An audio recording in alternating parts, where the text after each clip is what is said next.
story selling. That's what we're going to be talking about today. I talk about how the book is the ultimate attraction marketing tool.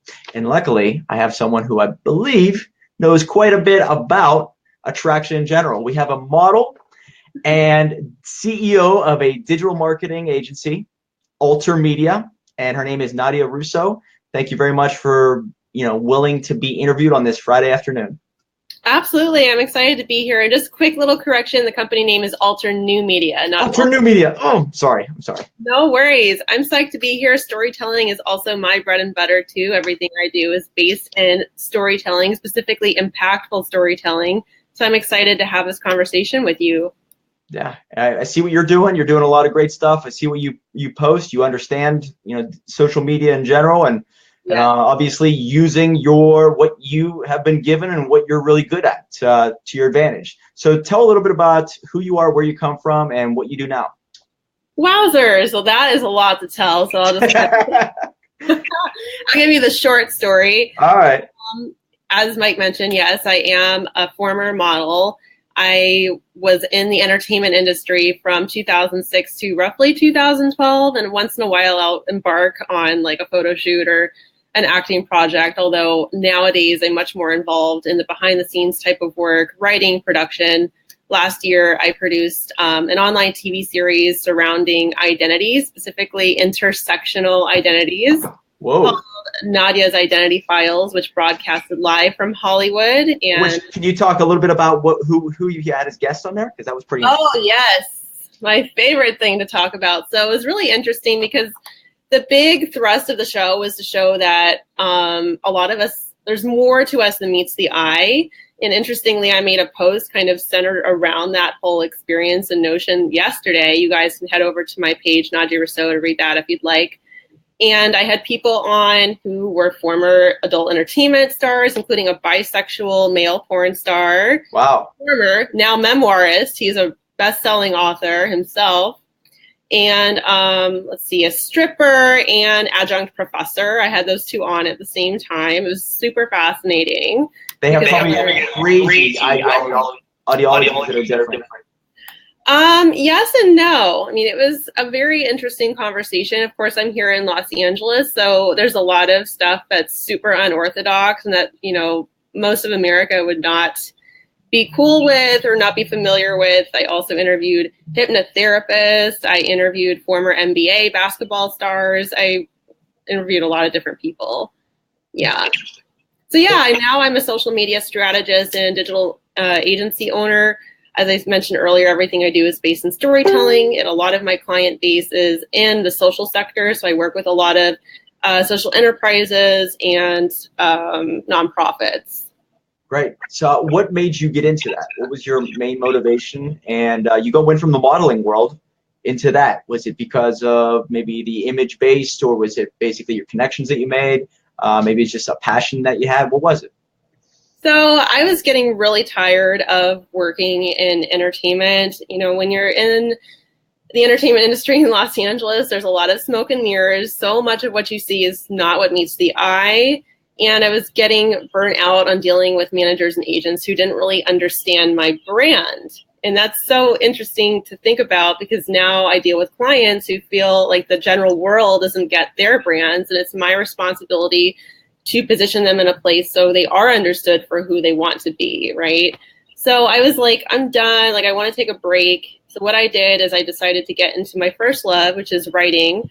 I'm a very academic. Very nice. Very nice. We're a book company, so we love to write. We love bringing stories to life.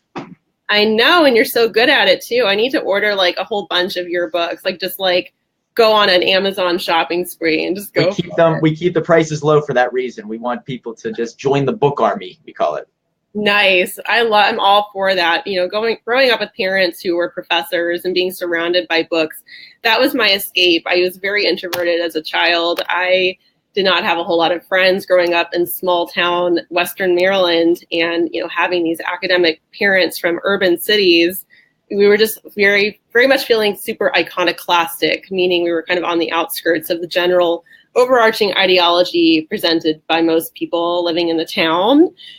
So I started getting into this idea of writing, and that was when I was a kid. So I went back to that when I was getting tired of the modeling and acting stuff. I went back to my first love of writing. Nice. And I started doing freelance journalism. I was writing for Examiner, Yahoo, doing a lot of different blogs, my own blog. I was vegetarian at one point, so I had this blog called Go Vegetarianista.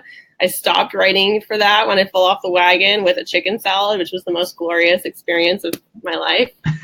I was like, I need chicken again. Sorry animals.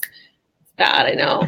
So yeah, I was like interviewing some people, and a couple of my interviewees, and this is back in 2012 or 2013, I want to say, they asked me if I would help them with their social media because they had brands. One was a health shake company, and the other was a holistic nut butter. So I was like, okay, let me do this. I didn't really think of it as a Really thing. different. Yeah. Different, but just very similar, kind of like in that health and wellness space. I was like, all right, I'll do this. And I found that I was quite good at it because I was always active online. I mean, I was writing and stories and joining communities back in the MySpace Live Journal days when I was a teenager. That was my escape from shitty small town America. Like I was immersed telling stories digitally without thinking it was a thing. So one thing led to another, and I started picking up more freelance clients. I was also going back to school at this time. I graduated high school at 16. I skipped senior year. Jeez. But I decided so you got some brains on you then, right? Yeah, I would have to say you passed all the tests, you took extra credits. What do you do? I did a number of AP courses and started attending community college in junior year. And We would not have been friends in high school. I'm sorry. We would have been friends, right? I don't know. Like they were just way too smart. People like that. The AP classes. All right, don't hang around me. I was also a super goth, so I was like all black hair, fishnets. All right, we would have hung out then. Sorry. Yeah, little kid. I was sneaking off to metal shows at, you might know, the 930 Club in DC, or like Jack's, like these venues that were pretty popular on the East Coast. Went to some venue in Allentown, PA as well. So I was all in it back then. Social Distortion, that band. I don't know if you like them, but I love them. So. Social Distortion's good stuff. Killswitch Engage, Anson. That was all the stuff I was into back then. Now I'm more of a dark wave girl. But yeah, so I was like, okay, I'm good at doing this stuff, and I'm like, I want to go back to school. So there's a lot of stuff happening all at once, right? And then as I was picking up these clients, I was like, okay, maybe this means something. And another piece of the puzzle, I started working full-time in a collections law office this whole time that I was like going to school, picking up freelance social media clients. So I was working full-time hours in a collections law office where I was practically wearing the hat of an attorney without the degree, writing declarations and motions and agreements, very much in that sales world, closing deals, bringing in as much as $250,000 a month. I became a top closer there. So I was learning a lot during all of this: school, freelance social media clients, the collections agency. And finally, in 2016, I guess my big break was when I was reached out to on LinkedIn by this digital marketing agency called Organizin to head their LA division. And so I started doing that, and then I was asked to become the United States director, and I began recruiting agency owners throughout the country. Wow. Realized that this group was not really the best fit, so I ultimately pivoted to my own agency. So now all the clients are under my own agency, which is currently going under a bit of a rebrand, so I can focus even more closely on vetting my clients for impact.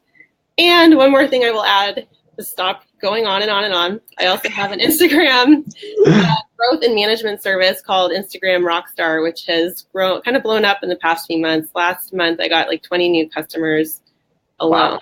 So. Wow, I know you're an expert on LinkedIn. When you sent me your diagnosis of my LinkedIn, and it's we printed it out. I'm still reading it. It was that long. You printed it. Nice. So I mean, there was a lot to do. There's a lot of changes to make, and obviously your stuff with LinkedIn, and it definitely shone through with what you put in my results, I guess you could say. Yeah. Anyway, going into it, help these people out who are watching this either now or later or on YouTube. maybe 3 things that you would teach when it comes to attractive story selling. I have my own philosophy. I'm seeing what's working, what's not working, but I love to learn from people like you. What's like the top 3, 3 or 4 that really sticks out to you that says, you know what, you got to do this, this, this, and this? Well, first, I would love to hear from you, especially since I just went talk for so long just now. Yeah. What do you define as attractive storytelling in a few words? Like, what does that mean to you? Well, I came out with a book. That's a great question, segue. Everybody, I didn't pay her to ask that. But I just came out with a book called Attractive Story Selling. And for those 3 things to happen, it really comes down to, it's not 15 minutes. It's not going to be a 20-minute speech. I'm not talking about being a great speaker on stage. I'm talking about building a brand that what you do is you attract with an image or a video or something that causes them to look. You have to get people's eyes before you get their hearts or their minds. And so I talk about the red shoe. The red shoe symbolizes when I walk into a bar and if I see a girl wearing these, I might not marry her, but she's got my eyes and I'll go and talk to her. Does that make sense? So you have to have a brand that captures someone's eyes. And then what you have to do is you have to hold their attention. So when I'm talking to someone and I'm asking them questions and I'm getting to know them, they have to keep my attention. I have to keep their attention. So it's really a relationship that you're building up. And how you do that, I talk about in the book, and there's many different ways. But one of the things is consistency. And the other thing is jabbing from many different angles. Keep telling them new things, showing them new stuff. Don't get boring. And the last thing is selling. You do have to ask for a sale. You are solving a problem. Listen, you got my attention, you got my my heart, my mind, but you don't have my money yet. So how do you get my money? And really, I don't really want to just say it's just about money, but it's basically about the final commitment of 2 people, one person giving this and this person giving something in exchange for, a problem being fixed. And you have to ask for the sale. It doesn't happen overnight. You're not looking for a one-night stand, if you will. You're looking to make the commitment. It's going to be, hey, we're going to join this partnership, client business relationship, ask for money. I'm going to solve your problem, but that's not going to be the end of it because you're going to talk about me with your friends and family for the rest of your life. And also we might do business from here on out. So I want to ask for the sale and you got to do it in the right way. Yeah, I love that. And I love that you chose a red shoe specifically because the color red is it's just a symbol. Very triggering and it's very sensual, and yeah, it's like so strategic. I love that you did that. It changed my business. I mean, the started from 0 or the red shoe, what changed my business more, I'm not sure, but I'll tell you right now, the red shoe symbolizes, and this might be something that we're going to get into in a second, but in order to tell your story in the most attractive manner, you have to feel attractive. And the second most thing for a woman to feel attractive is their shoes. Hairstyle and getting a haircut's number 1. But number 2, I can't go and give women haircuts. You don't even want that. But a shoe, we can give you that as a symbol. Like, listen, go out there. You got your book done. Make sure you tell in the most attractive manner, because if you don't feel attractive, you're not going to tell it in an attractive manner. You're not going to show it. You're not going to get on your Facebook Lives. You're not going to get your new apparel and take a picture. And it's basically that's the start of it all. Right, of course. And I would like to say that if not every woman is going to feel attractive in a pair of high heels, because every woman is different. But what can you do? Like, this is your start as the catalyst. Maybe later down the line you'll have like different options, and I think it's great. I love it. And on the note of attractive storytelling, I will say you really nailed it on the head, because it is about having some sort of trigger, whether that is an image or it's a video. And then your copy is what's going to be followed after that. The eye is going to go to the video or to the photo. And for the longest time, I had some resentment over posting photos of myself before I writing copy, because, I am very intelligent and I am a strong writer. And it's like, I guess I feel somewhat agitated by the fact that I get so much more attention when I use my face. But I've just kind of like come to accept, like, this is who you are. This is what you look like. People like to look at you. Either you can use that to your advantage to ensure that people will then read the more impactful messaging you have alongside that image, or not. So that's what I've kind of come to realize myself. And of course, I don't always just post pictures of myself. But when I'm working with a client who I know has the potential to draw people in with their own face, I suggest that they really leverage that.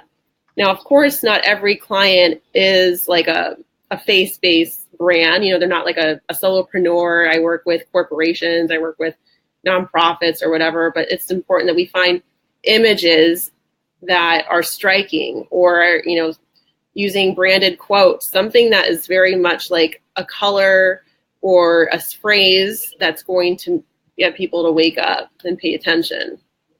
Very nice. Very nice. So, and you know what? Do you have any headphones nearby? If I speak a little louder, I get this little double ring. Is there any headphones you have? Oh, me? No. Yeah. Oh, I don't know. Sorry. That's I need to get right. on that. I'll speak softly. So the image, obviously, it's so important, and colors mean a lot. Red is just one of the most attractive colors. I know that for a fact. It just draws people in. You know, there are people out there who are saying, oh, well, you know, I have this type of business. That's not attractive. How can I make that? Construction companies or whatever. Honestly, there are ways you can make any company attract. I am a book company, okay? But I look at myself as more of an attention company.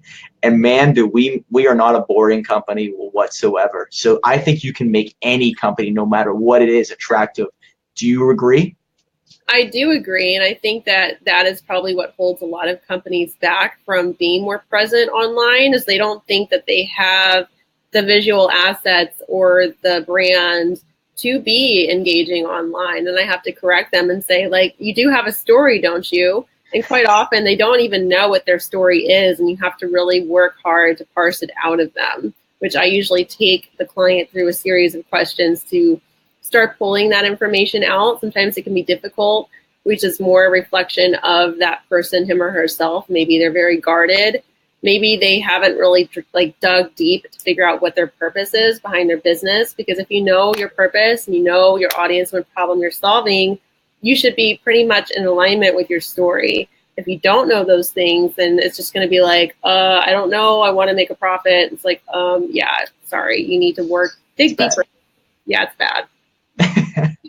What's the biggest mistake you see people making? Trying to be generic, trying to mirror other people that are not them. It's fine to be inspired by another account, but I have people come to me like, hey, can you make my account, especially on the Instagram growth service, like, can you make my account look like this? And I ask them, like, why would you want to? How are you going to ultimately stand out by mirroring exactly like how another person is doing things? That's not how thought leaders are made. It's just not how it works. And I believe you have to be somewhat, you have to differentiate yourself some way. And by putting yourself out there, I talk about the book, as the biggest attraction marketing piece, because it positions you automatically as a person of authoritative figure, an influencer, if you will. And you really want people to look at you and want people to judge you right then and there. Who is this person to put out a company? Who is this person to actually stand on camera and do this? Who's this person to put a book? Because if you are being judged, that means you're getting their eyeballs. And then that's where you have to really, just getting eyeballs is nothing. All right. It's the 3-step process. So you telling your story, where you come from. I deal with people all day, every day, who come from an incredibly difficult backgrounds, amazing struggles, and they're able to use that to their advantage to resonate with their audience. Is this what you say to people? To get vulnerable is so important. I remember I was talking to this coach. I think he was somewhere in the Midwest, and he was coming to me for social media strategy and also maybe like a LinkedIn revamp himself. And I was looking at his material, and he had a very interesting story. And it was super I'm like, wow, this is really inspirational. And I'm like, I don't see or get this from you at all. Like when I look at your LinkedIn profile and I imagine like the blogs you're producing are also, I feel very disconnected from your original story that you put out X number of years ago. Why aren't you like really leveraging this story? This is the story that you need to work on repurposing and using again and again. And of course, expanding upon that, not just relying on that, but to use it as the impetus for moving ahead. And he was just like very resistant to that. And I think it's because he was afraid to get vulnerable. And being vulnerable is a scary thing. I've coming back from my acting years. Of course, like there were some very just hard scenes I had to do. There was one scene where I was getting like beaten to the death and I had to like cry. And, you don't want to even fake that. You want to take yourself to a place where you feel like you are in the position, the same situation that your character is in. And that requires some level of empathy. So people need to also strengthen their EQ, their emotional quotient factor, before they strengthen their IQ even, which, that can only be strengthened so much. Sorry, guys. Like, there's so much fear with being vulnerable. And this, to some degree, I think that's a societal problem. Oh my God, the thing that holds people back more than anything is themselves, the fear inside of them. It's unbelievable. You can always find an excuse. You could always find a reason not to do something. Heck, I could give myself an excuse. You know what? I don't want to run out of my car because it's a little too cold. I'll wait for 30 minutes. Like, I can always find something, and anybody can find an excuse, and it really comes from within. So I see this all the time myself. Yeah. What do you think is the maybe some companies to look at, or some people to start following? Who do you think, or maybe some perfect ideas of like, this is what you need to mimic, and here's why? In terms of like how people tell their stories and their transparency, well, one of my favorite people on this entire earth is Viola Davis, who, her story is such a story of strength, and she has overcome so much. Of course, Oprah. I mean, that goes without saying. I love Gary Vee. I love his like transparency, no holding back, work ethic, all of it, which, obviously Gary Vee, Viola Davis, Oprah, very different people, but still doing there's some synergy there between them all, I would say. So, and do you think it's because of the authentic transparency, and is this what you tell people to do? Because how do you do that in a week, a month, a year? Because I think it's one of those things, like, you only are going to do it if you want it bad enough. And, to put yourself out there to start attracting attention, people might say they want it, but once it starts coming their way, a lot of people shy away. Some of the, and it has nothing to do with image or, being pretty on camera or anything. I don't think so. Because I've seen some of the most beautiful girls who are the shyest individuals and the most insecure. So tell me about how you get people to overcome that. Yeah, I mean, it's really hard. I think it really requires a lot of internal work. It's not something that happens overnight. And, later down the line, maybe I'll see myself as kind of like a life coachy type of person. Incidentally, in spite of the fact that I'm working with my clients and on a lot of technical, areas, I often become a therapist for them because I have such strong listening skills and the ability to be empathetic with the person or entity, I guess I could say, that I'm working with, right? I mean, it's not something that happens overnight. People really just need to let go of their egos. I mean, it comes down to that at the end of the day, I think. It's the ego, it gets in the way. Do you automate a lot of things for your social media clients? And if so, are there any tools that you recommend, or do you kind of guide them through the very beginning? I think it's very important to get the foundation set, have the funnel, quote unquote funnel. I hate like ClickFunnels and lead pages that talk, because it seems like, oh, you just buy that and I got a business and I'm a millionaire. I'm talking about the all setup of getting leads, getting a way to sell and just do everything. So I think the foundation is very key. What do you say to people about that? It's very much two-tiered. There's a lot of organic growth and systems happening, but then there's also some level of automation. Sure, I'm not going to share all of my trade secrets on this live, but I mean, there's standard tools that are in my wheelhouse. Certainly, like if you have questions or you need support, you can come to me. Everyone viewing here, you can get like a 15-minute assessment from me on any of your social handles. I'm certainly willing to do that. But of course, like, there has to be some level of automation. Otherwise, how would I scale, right? It's like, but there's a ton of curation. Like, I'm going to say it's 60% organic, 40% automation for the clients, because I also do a lot of influencer marketing and PR.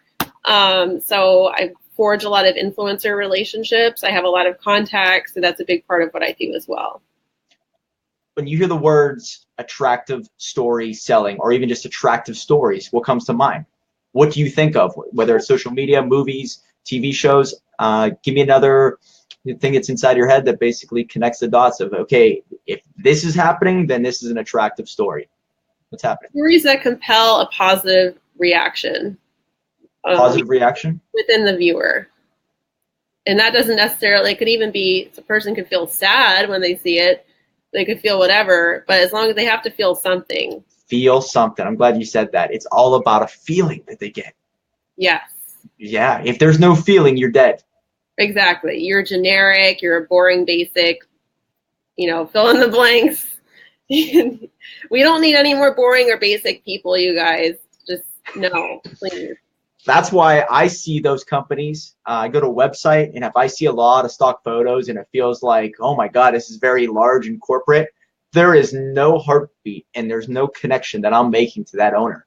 And believe it or not, you're not really buying Cardone University. You're buying Grant Cardone first, and then you buy Cardone University. So there has to be an emotional connection with the owner of the company or someone in that company for you to really pay attention to things. And I think that when it comes to attractive stories, it's basically, what gets your blood pumping even a little bit, either good or bad. I don't think it has to be positive or negative. It's just a wake-up call and feeling. I'm glad you said that, because I think that's all about, if you could put a message out there, a video, a post, anything to cause some type of feeling, then you're onto something.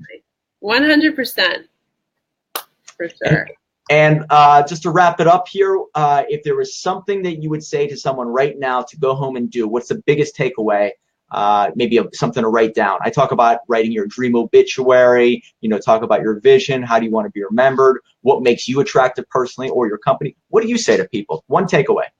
I say go and write down your why. What is your purpose? What problem are you trying to solve for other people? Because at the end of the day, it really is not about us. That's why I get so frustrated with people and their egos. It's about making a difference for others in some way or another. I love it. I love it. And one last thing, I don't know if I can hang on for a little bit longer. Totally. Yeah. Here's a quick little story from my book. And anytime they talk about your book, I tell people, like, just talk about it, okay? So I want to set an example. In my book, okay, so I'll give you a little backstory. When I was 7 years old, my cousin bought this old 1969 Mustang, okay? Fell in love with it. I was 7 years old. Oh my God, it's red. All right, so red, obviously, I'm a Leo. Red is just a big thing to me. I fell in love with it. I saw it the one time. I drove in it. Amazing. Loved it. It's my dream car. A couple months later, he wrecks it, goes into a body shop. The guy gets on drugs who's supposed to fix on it. He becomes an alcoholic. The car disappears. He sells it himself. He doesn't even have the right to sell it. It's gone. It's missing for years, okay? What? This is crazy. So this is years. This is years and years ago. I'm 33 now. Anyway, the car's missing, being parted off, whatever. 20 years later, the car is found, and it's weird how the car is found. But anyway, my cousin finds the car 20 years later. Anyway, he has 2 kids. He doesn't have really the money to restore it. It's in really bad shape. But I talked to him for 20 years about it. I'm like, hey, did you find that car? Did you find that car? Long story short, he's like, listen, if you can restore this car for my kid, he's 3 or 4 years old at this time, as long as he can take this car to his prom, I'll let you have this car because it needs all this work. And I said, oh my God, yes, my dream. I'll restore it. Anyway, this car is going to take, if I were to go out and buy it right now, it's a 69 Mustang. You can probably pull it up. It's not a Boss 302. It's not one of the rare ones. You could probably buy it for $20,000. It's probably going to take $20,000, $25,000, maybe even $30,000 to really, really make it amazing. Okay.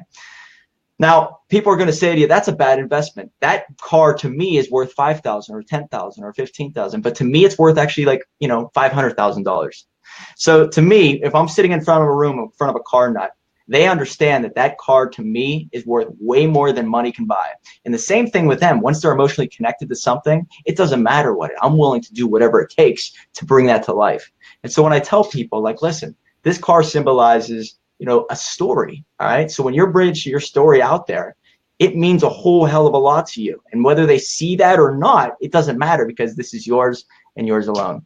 That is wonderful metaphor. Absolutely. So that's what I tell people when you're putting your stuff out there. Hey, it doesn't matter what anybody else thinks and values it. Other people, car nuts, are going to see that and they're going to say, oh, that's amazing. Or other people are like, I'll go buy a Honda for that price. There you go. I love it. So tell your story because it's yours and yours alone. That's right. All righty. Hey, thank you so much. I actually have another meeting to go into. I think this is awesome. Let's do this again. I love hearing from you. And finally, we get to talk one-on-one. I know. Thank you so much for your time. I really enjoyed this. This is great. Let's stay in touch, and we'll be talking to you soon. Okay. All right. Have a good one. See you later. Bye.